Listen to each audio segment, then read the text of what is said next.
પ્રથમ પગથિયું છે લાઈફ ઇઝ બ્યુટીફુલ. સચિન તેંડુલકરે જ્યારે ઇન્ટરનેશનલ ક્રિકેટમાં 20 વર્ષ પૂરા કર્યા, ટાઈમ્સ ઓફ ઇન્ડિયા મુંબઈએ સ્પેશિયલ એડિશન તૈયાર કરેલું, સ્પેશિયલ સપ્લિમેન્ટ તૈયાર કરેલી. એમાં સચિન તેંડુલકરનો ઇન્ટરવ્યુ લીધેલો.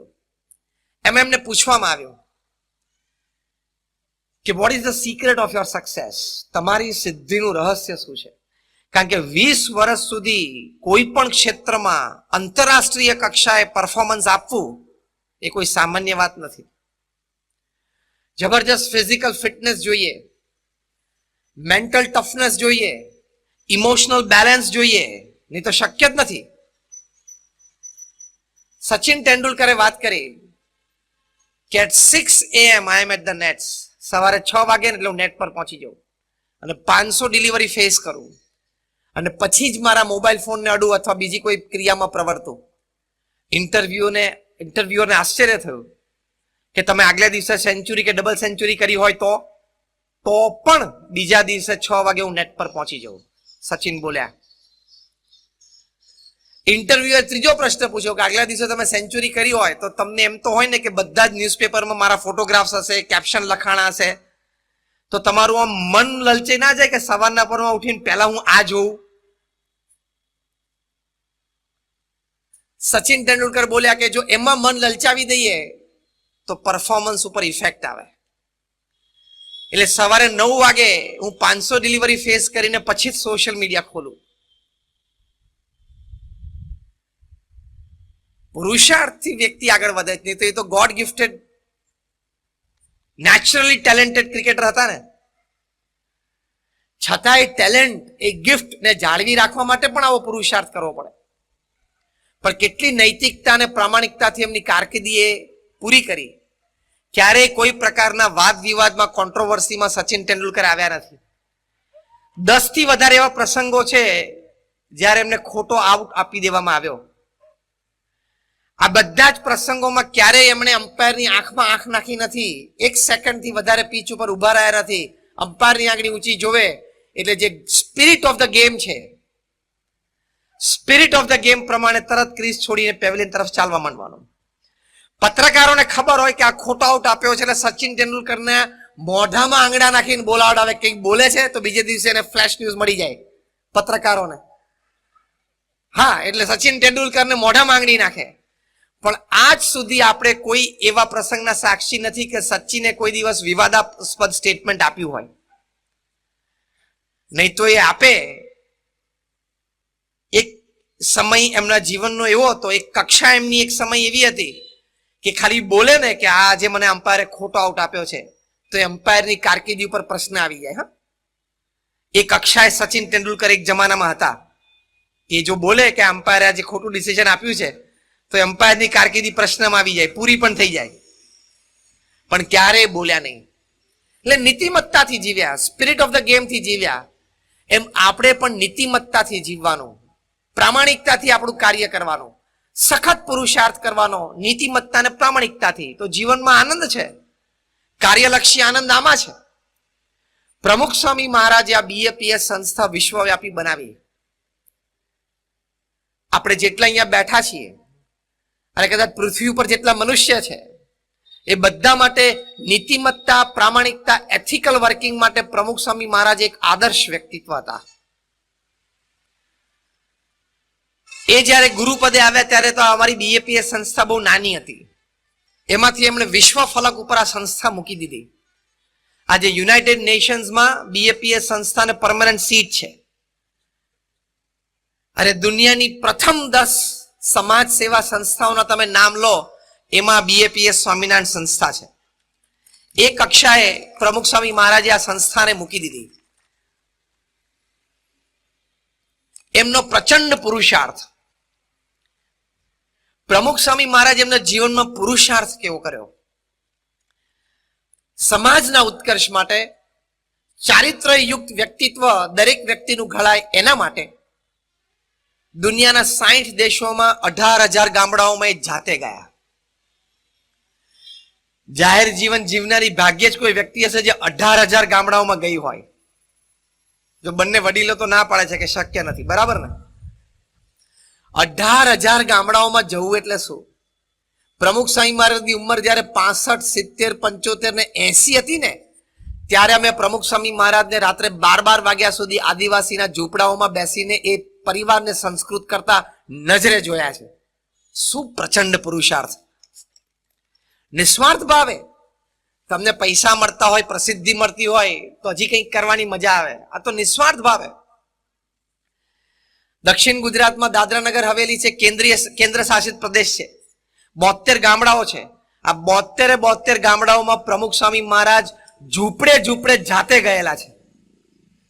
એક પરિવાર સાથે બેસીને નિર્વ્યસની કર્યા છે. એ લોકોના સંતાનોને અભ્યાસ કરવા માટે તમારે મોકલવા જોઈએ એવી પ્રેરણાઓ આપી છે. આજે એ ઘણા બધા ગામડાઓમાં એટલી બધી સંસ્કૃતિ આવી, એ લોકો પોતાના ફળિયામાં તાડનું ઝાડ ઉગાડે, એમાંથી તાડી નામનું આલ્કોહોલિક ડ્રિંક બનાવે અને રોજ સાંજે 7 વાગે એટલે ઘરમાં નાના છોકરા, ભાઈ બધા પીવે, બધા ગાંડા થાય. અને કુંભાર લોકો હોય ધારો કે ગામમાં, એ લોકો આ બનાવે આખો દિવસ માટલા, અને પછી રાત્રે તાડી પીવે ગાંડા થાય, પછી એને જ માટલા તોડ નાખે, પછી બીજા દિવસે સવારે બેઠો પસ્તાય. એવું થાય. એવી પરિસ્થિતિ.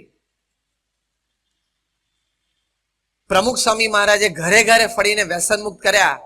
આજે તમને આશ્ચર્ય થશે કે 72 માંથી 42 ગામડાઓમાં એક પણ વ્યક્તિ તાડી પીતી નથી. એ લોકોએ પોતાના ઘરમાંથી, ફળિયામાંથી તારનું ઝાડ કાઢી નાખ્યું કે અમારી ભવિષ્યની પેઢીને ખબર ના પડવી જોઈએ કે અમારા બાપ દાદા તાડી પીતા હતા. એ બનાવવાના ચૂલા એ લોકોએ તોડી નાખ્યા. એ લોકોના સંતાનો માટે પ્રમુખ સ્વામી મહારાજે ઉકાઈમાં છાત્રાલય શરૂ કરી. આદિવાસીના વિદ્યાર્થીઓ, અમારા સંતો ગામડે ફરીને આઈક્યુ ટેસ્ટ લે અને પછી અમારા છાત્રાલયમાં એ લોકોને પ્રવેશ આપે કે આ છોકરો વિશેષ ભણી શકે એમ છે. માતા પિતાને પરિવારની અનુમતિ લઈને અમે એમને લઈ આવીએ, સંપૂર્ણ ફ્રી ઓફ કોસ્ટ. એ જેટલા વર્ષો ભણે, જેટલું ભણે એ સંપૂર્ણ ફ્રી. આજે એમાંથી કદાચ 150-200 થી પણ વધારે આદિવાસી બાળકો ડોક્ટર, એન્જિનિયર અને ચાર્ટર્ડ એકાઉન્ટન્ટ થયા. આ તો મેં તમને પ્રમુખ સ્વામી મહારાજની એક કહાની કીધી. આવી તો એમના જીવનની સેંકડો કહાની છે. એ કેમ જીવનમાં કાયમ આનંદમાં રહેતા, એનું એક કારણ આ છે કે એમના જીવનમાં એમને પ્રચંડ પુરુષાર્થ નિસ્વાર્થ ભાવે નીતિમત્તાથી કર્યો. અહીંયા આપણે ભુજમાં જ ઉભા છીએ અને 2001માં આપણે અહીંયા ભૂકંપ આવેલો અને ખૂબ તારાજી ભર્યો ભૂકંપ હતો અને લાખો લોકો મરેલા. છેક વાંકાનેર થઈને અમદાવાદ સુધી ફોલ્ટ લાઈન ગયેલી. 26મી જાન્યુઆરી 2001ના દિવસે સવારે 8:45 વાગે તીવ્ર ભૂકંપ આવેલો. પ્રમુખ સ્વામી મહારાજે આદેશ આપ્યો એટલે એ જ દિવસે 150 જેટલા સંતો, અમારા 1000-1500 જેટલા સ્વયંસેવકો બધા અહીંયા ભુજ આવી ગયા. એ જ દિવસે બપોરે અમે રસોડું ચાલુ કર્યું આપણા ભુજ સ્વામિનારાયણ મંદિરે, મુન્દ્રા રોડ ઉપર. અને ત્યાં એ 26મી જાન્યુઆરીએ 17,000 વ્યક્તિઓએ ભોજન લીધું. સ્વામી કે બપોર હમણાં ભોજનનો સમય થશે, લોકોના ઘર પડી ગયા છે, લોકો રાંધશે ક્યાં, પહેલા ભોજન ચાલુ કરો. પ્રમુખ સ્વામી મહારાજે રિપોર્ટ લીધો અને ખબર પડી કે 17,000 લોકો જમ્યા છે. પ્રમુખ સ્વામી મહારાજે કહ્યું કે રસોડું ચાલુ રાખજો. અને આવતા 10 મહિના સુધી 3 ટંક થઈને 85,000 લોકો રોજ આપણા મંદિરે જમતા. પ્રમુખ સ્વામી મહારાજે કહ્યું કે જમાડવાનું ચાલુ રાખજો. અને ચોથા દિવસે 30મી જાન્યુઆરી 2001ના દિવસે, એટલે કે ભૂકંપ થયો એના 100 કલાકની અંદર પ્રમુખ સ્વામી મહારાજે 800 ટનનું જહાજ મુંબઈથી મુન્દ્રા પોર્ટ ઉપર મૂકી દીધું. 800 ટન જીવન જરૂરિયાતનું મટીરિયલ. અને અમે સંતોને સ્વયંસેવકોએ 509 ગામડાઓમાં એનું વિતરણ કરેલું. એ વખતે અમારા રિલીફ કેમ્પમાં એ વખતે સ્વિટ્ઝરલેન્ડની ને સ્વિસ બધી જર્મન ટીમ્સ પણ આવતી, ઇઝરાયલ ટીમ્સ પણ આવતી. તો એ વખતે અમારા કેમ્પ પર ઇઝરાયલની મેનેજમેન્ટ, ડિઝાસ્ટર મેનેજમેન્ટ ટીમ આવેલી. એના મિસ્ટર શોલમ મુખ્ય હતા. એ લોકો મોબાઈલ આઈસીયુ લઈને આવેલા. આપણું શાસ્ત્રી મેદાન છે ને, ત્યાં મોબાઈલ આઈસીયુ ઊભું કરેલું. ત્યારે આપણે પહેલી વખત બધાએ જોયું કે આઈસીયુ પણ મોબાઈલ હોય. પછી મિસ્ટર શોલમ છે અમારા કેમ્પ પર આવે. દરેક કેમ્પ પર ફરતા હતા કે કઈ સંસ્થા કેવું કામ કરે છે. અમારા કેમ્પ પર આવે કે તમે ગરમ ભોજન આપો છો, બાકી આવે પરિસ્થિતિમાં તો અનાવૃષ્ટિ, અતિવૃષ્ટિ, ભૂકંપમાં તો ફૂડ પેકેટ હોય, 4 થેપલા 2 મરચા સીલ કરીને આપવાના જ હોય બધાને. અને ખોટું નથી, વ્યવસ્થા એ જ હોય કે તમે 5 આઈટમનું ગરમ ભોજન રોજ આપો છો. આ કોનો વિચાર છે? અમે કહ્યું કે અમારા ગુરુ પ્રમુખ સ્વામી મહારાજનો વિચાર છે. It's okay. પછી બીજું કઈ મેં કહું અમે રિલીફ કીટ આ બનાવી છે. તો રિલીફ કીટ એમને કહ્યું કેન આઈ સી ઇટ? મેં કહ્યું યસ, ફીલ કમ્ફર્ટેબલ. જો એટલે એમને બધું મટીરિયલ બહાર કાઢ્યું. એટલે 4 વ્યક્તિઓ માટે એક જોડી કપડા, માતા પિતા ભાઈ બહેનના 4 જણાના એક જોડી કપડા, એ 4 જણાના પરિવારને 1 અઠવાડિયું ચાલે એટલું રાશન, એ બધું એમણે જોયું તો રાજી થયા. પછી અંદરથી નેલ કટર નીકળ્યું, હેર ઓઇલ નીકળ્યું અને કાંસકો નીકળ્યો. એટલે મિસ્ટર સોલમને તો અત્યંત આશ્ચર્ય થયું. What is this? મેં કહ્યું this is a nail cutter. તો કે તો મને ખબર છે, હું એમને ગાઈડ કરતો હતો એ વખતે. તો કે કેમ નેલ કટર? મેં કહ્યું અમારા ગુરુ પ્રમુખ સ્વામી મહારાજે કહ્યું કે 4-5 દિવસથી ભૂકંપ થયો છે, 8-10 દિવસ વીતી ગયા, તો એ લોકો પાસે નખ વધી ગયા હશે ને, તો ખાતી વખતે એમને નખ નડતા હશે, માટે આપણે એક નેલ કટર મૂકો. અમે સંતોએ કીધું સ્વામી રિલીફ કિટમાં, રાહત કિટમાં નેલ કટર હોય નહીં. સ્વામી કે ના આપણે મૂકો. અમે સંતોએ કીધું સ્વામી અહીંયા ઘણા બધા તો ગામડાઓમાં નેલ કટર, આજથી હું 20 વર્ષ પહેલાની વાત કરું, જોયા પણ નહીં હોય, અને જે ભગવાને કુદરતી નેલ કટર આપ્યા છે ને એ જ વાપરતા હશે. સ્વામી કે ના મૂકો. સારું મૂક્યું. સ્વામી કે લોકોને આટલા દિવસથી ભૂકંપ આવ્યો છે ને, તો નહીં નાવા ધોવાનું નહીં થયું હોય, સ્વાભાવિક છે, પાણીની વ્યવસ્થા ન થઈ હોય તો આપણે માથામાં નાખવાના તેલની શીશી મૂકો. જેથી લોકો માથામાં જરા તેલ નાખે ને કાંસકાથી વાળોડે ને તો એમ જરા એને ફ્રેશ લાગે, એમ લાગે કે ભાઈ આપણે જરા ફ્રેશ થયા. પણ બાપાનો બહુ આગ્રહ તો મેં મૂકી. પછી એમને લાગ્યું કે આ ફોન જો લાંબો ચાલશે ને તો આ કીટ આખી ઘર વખરીમાં ફેરવાઈ જશે. તમને આશ્ચર્ય થશે કે 2001માં પ્રમુખ સ્વામી મહારાજની ઉંમર 81 વર્ષની હતી, 81. અને 81 વર્ષની ઉંમરે રોજ પ્રમુખ સ્વામી મહારાજ એ 70 પત્રો વાંચતા અને ઉત્તર આપતા, રોજ 500 વ્યક્તિઓને વ્યક્તિગત મુલાકાત આપતા, 2.5 થી 3 કલાક સંસ્થાકીય વહીવટની મિટિંગોમાં બેસતા, રોજ 40 થી 50 incoming outgoing phone calls attend કરતા, રોજ સાંજે 2 કલાક આવી રીતે સત્સંગ સભામાં બેસતા. આ બધા જ કાર્યક્રમ 8-10 કલાકની પ્રવૃત્તિ પછી રાત્રે એક્ઝેક્ટ 10 વાગે રોજ પ્રમુખ સ્વામી મહારાજ જ્યાં હોય ત્યાંથી ભુજ એમનો ફોન આવે અને રોજ 1 કલાક રિપોર્ટિંગ લે કે આજે શું કર્યું. At the age of 81. હા, 81 વર્ષની ઉંમરની આ વાત કરું છું એમની.